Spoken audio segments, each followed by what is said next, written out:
Hello there and welcome back. In this video, we will talk about how to create a WordPress plugin from scratch and then how to insert or upload it on WordPress. To start with it and show you have an account with WordPress, if you don't have it, you can go to wordpress.com and you can sign up from there. And you don't have to create a free account because if you create a free account with them, it will not allow you to upload your own plugin. So you should have a pro account with them. Let's say you went through with a pro account subscription on wordpress.com website, which is easy. You'll see, just find a sign up page over there. You can go through with the registration process and then you will be having something like, as you can see in here, this is the admin panel. And once you have this, once you have created an account with WordPress and you see it on the menu bar, you have to go to plugin section and you have to click on plugins. When you do that, you would be able to see the plugins created by other people and the pricing for them accordingly. But here we're talking about uploading your own plugins. And since I have a free account, I might not see that option, but I would still see that button, upload. In your case, you can click on upload, and then you will see the option here to upload your plugin. But since, as I said, I have a free account, I'm not seeing it. In your case, you should be able to see it. So it doesn't matter. Even if you don't have a coding knowledge, I think you can still create your own plugin. It's that simple. You can create your own plugin and just come to this section and upload your plugin. The question is, how do you create it? You have to create a PHP language plugin. And to create it, you need a text editor, not a simple text editor like we often say, the desktop notepad and all. No, it will not work. We need a code editor such as Visual Studio Code. So you can, if you don't have it, you can download it. You can simply search for on Google search. You can search for Visual Studio Code and download it and then open it. And once you've opened it, we'll look for it later on. Then you can search for on Google search for something called plugin handbook, which will take you to this page. You can open this page, and in here you have to go to header requirements within plugin basics, and then read through all the requirements that's needed. So what it's trying to say is that this specific snippet is needed. That's the minimum requirement. And we are talking about the header comments here, and that was the minimum, and this is what it should be. So what we're going to do, we will copy it and we will be using this snippet in our coding. So let's start with our coding. And to do that, I can just open VS Code or Visual Studio Code, you might call it. And once you have opened it, once you've installed and open it, if you don't have it, you can install and then open it. You have to click on File and you have to click on New File. You will see something like this. And then you have to write this piece of code in there. So that's how you start the PHP page.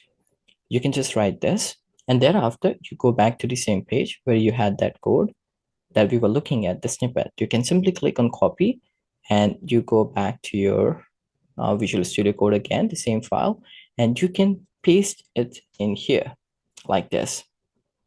And then you can press enter and you go back to your Chrome again. The next you have to do is, so, okay, we got it. We have returned the starting code for PHP, and then we have returned the header comment as well. The next is you need this plugin to do something, to perform some action. That's why the plugins are there, isn't it? For that, even if you have coding knowledge, that's good. You could create your own plugin and you can save the file. But if you don't have the PHP knowledge, you could Google search something like WordPress snippets, or you could search by any term. Basically, you're trying to find the piece of codes out there which are available as open source, and you could use them for some actions. So when I search for it, I go this article, I open it, and then there is this specific snippet that I like, allow contributors to upload image. Now, what it does, if anyone who uses my plugin that is I'm about to create and I'm about to upload, if anyone uses that specific plugin, it will allow them to upload the images on the site. So that's an amazing plugin. Like this, you could find the ideas, you can find a pieces of codes out there which are open source, and you can just take the code from there. In my case, I'm just gonna copy this like this, and I will open my VS Code again, and I'm just gonna write this piece of code in here. So the starting of the PHP page, the header comment, and the code for the action. Now, when I'm done with it, I can simply save the file and observe what will happen. It will open this dialog box, and I can just write here a demo. In your case, you can write the name of the plugin that you're about to upload. And In here within save as type, you can click here and ensure you click and you search for PHP and you save this file as PHP. This is very important. So I'm just going to save it as demo2 since I already have a file here as demo PHP. So once you have saved this file as demo PHP, the file would become a PHP file.